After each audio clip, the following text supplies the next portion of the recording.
আমার মায়ের শিক্ষা দেওয়া সবচেয়ে বড় এবং সবচেয়ে বড় মানে আমি বলতে চাই, জানি না কিভাবে বলতে হয়। আমার মায়ের সবচেয়ে কিভাবে বলবো? কিভাবে বলে আমি জানি না। হাও অতটা ভালো করে গুছিয়ে বলতে পারতেছি না।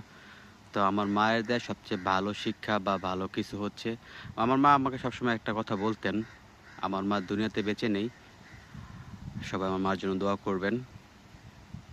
মা মারা গেল ৫ বছর হয়ে গেল। তো মায়ের লাশটাও সামনে থেকে দেখার সুযোগ আমাকে আল্লাহ সুবহানাহু ওয়া তাআলা দেয়নি। তো আল্লাহর ইচ্ছাই ইচ্ছা।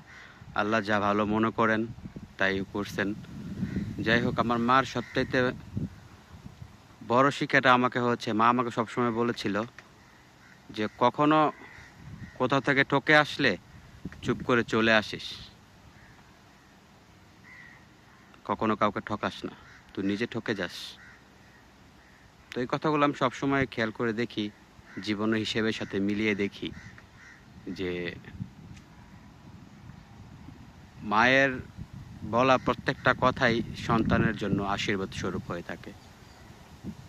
কোনো ভুল ত্রুটি হয়ে থাকলে ক্ষমা দৃষ্টিতে দেখবেন। ধন্যবাদ। আসসালামু আলাইকুম।